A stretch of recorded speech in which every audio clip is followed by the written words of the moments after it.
RS यूनानी pharmacy. गुर्दे, पित्ते में पथरी और दोबारा पथरी ना होने का किया जाता है मुकम्मल इलाज। Bahadurpura x road. रब्त करें 9390610436 पर। All India Muslim personal law board के सदर मौलाना सैयद मोहम्मद राबे हसनी नदवी का इंतकाल 13 अप्रैल सन 2023 रमज़ान की 21वीं तारीख को बाद नमाज ज़ोहर दारुल उलूम नदवतुल उलमा में लंबी बीमारी के बाद हुआ। उनकी उम्र 94 वर्ष थी। मौलाना के इंतकाल की खबर सुनकर देश भर से उनके चाहने वालों के नदवा आने का सिलसिला जारी हो गया था।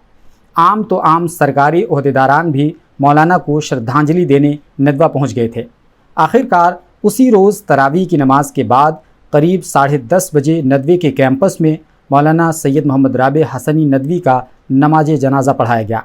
इस मौके पर न सिर्फ लखनऊ बल्कि देश के अलग अलग कोनों से नमाज जनाजा में शामिल होने वालों का इंसानी सैलाब उमड़ पड़ा। धीरे धीरे नदवे का कैंपस इंसानों से खचाखच भरता चला गया। यहाँ तक कि तिल रखने तक की जगह न थी। जिधर भी नज़र दौड़ाइए इंसानों का सैलाब नज़र आता था। एक अंदाजे के मुताबिक करीब 1 लाख लोगों ने मौलाना की नमाज जनाजा में शिरकत की। उसके बाद मौलाना के जनाजे को उनके आबाई मकाम रायबरेली तकिया कलां ले जाया गया, जहां 14 अप्रैल सन 2023 सुबह 8 बजे तदफीन का प्रोग्राम था। जनाजे की नमाज के बाद आम लोगों का अपने घरों को वापस लौटना मुश्किल हो गया, क्योंकि भीड़ इतनी ज़्यादा थी कि लोग घंटों तक जाम में फंसे रहे। अब आइए मौलाना सैयद मोहम्मद राबे हसनी नदवी की ज़िंदगी के बारे में थोड़ा समझते हैं। दरअसल मौलाना राबे हसनी नदवी की पैदाइश उत्तर प्रदेश के ज़िला रायबरेली के तकिया कलां के एक मशहूर इल्मी और दावती खानवादे में 1 अक्टूबर सन 1929 को हुई थी। उनके वालिद का नाम सैयद रशीद अहमद हसनी था। उनकी शुरुआती पढ़ाई अपने ख़ानदानी मकतब रायबरेली में ही मुकम्मल हुई। उसके बाद आला तालीम के लिए दारुल उलूम नदवतुल उलमा में दाखिला लिया, जहां 1948 में उन्होंने फ़जीलत की सनद हासिल की। मौलाना ने फ़िक़्ह, तफ़सीर, अरबी अदब और कई सारे फ़न की किताबों पर अबूर हासिल किया। मौलाना राबे हसनी नदवी दारुल उलूम देवबंद में भी 1 साल गुजार कर आए। सन 1949 में दारुल उलूम नदवतुल उलमा में असिस्टेंट प्रोफेसर यानी बहसिते मुआविन मुदर्रिस के तौर पर मुलाजमत इख्तियार की। सन 1950 से 1951 के दरमियान तालीम हासिल करने के लिए उन्होंने सऊदी अरब का भी रुख किया। मौलाना की इल्मी और अदबी खिदमात के एतराफ़ में आपको सूबाई और कौमी एजाज़ात से भी नवाजा गया।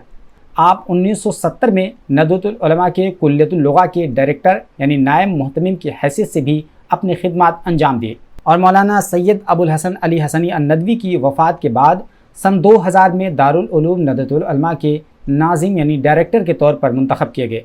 साल 2002 में जब मुस्लिम पर्सनल लॉ बोर्ड के सदर काजी मुजाहिदुल इस्लाम कासमी का इंतकाल हो गया तो मुत्तफ़क़ा तौर पर आपको बोर्ड के सदर की भी जिम्मेदारी सौंप दी गई। आपको बता दें कि मौलाना सैयद मोहम्मद राबे हसनी नदवी मुस्लिम पर्सनल लॉ बोर्ड के सदर थे। नवंबर सन 2022 को मौलाना राबे हसनी नदवी को मुसलसल 6ठी बार मुस्लिम पर्सनल लॉ बोर्ड का सदर मुंतखब किया गया था। All India Muslim personal law board के अपने सदारती खिताब में उन्होंने आपसी इख्तिलाफ़ात को भुलाकर मुस्लिम मुआशरे को मुत्तहिद होने का पैगाम दिया था। उन्होंने अपने खिताब में कहा था कि अक़लियती तबक़े को ज़्यादा फ़िक्र, तवज्जो और मेहनत करने की ज़रूरत है, और ये तब और बढ़ जाता है जब अक़लियती मुआशरे को कमज़ोर करने की कोशिशें हुकूमतों की तरफ से की जा रही हों। उनके इस बात से बोर्ड के तमाम अरकान ने इत्तेफाक किया था। मौलाना सैयद मोहम्मद राबे हसनी नदवी ने कई सारी किताबों की तसनीफ़ की। उनमें अल अदबुल अरबी, जज़ीरतुल अरब, मुख्तारात, मंसूरात और इस तरह की कई सारी किताबें काबिल ज़िक्र हैं। मौलाना की किताबों का मेयार इतना बुलंद था कि उन किताबों को दारुल उलूम नदवतुल उलमा के सिलेबस में भी शामिल कर लिया गया। इस तरह हज़ारों नहीं बल्कि लाखों की तादाद में पूरी दुनिया भर में मौलाना के शागिर्द बिलवास्ता या बिला वास्ता मौजूद हैं, और ये किसी भी इंसान के लिए बहुत ही फ़ख्र की बात होती है। वैसे आप मौलाना सैयद मोहम्मद राबे हसनी नदवी के बारे में क्या कुछ कहना चाहते हैं? अपनी राय कमेंट बॉक्स में ज़रूर दें, और हमारे चैनल पर पहली बार आए हैं तो ज़रूर सब्सक्राइब कर लें। Alpha hospital and trauma centre, engineering college चौराहा, सीतापुर रोड, लखनऊ।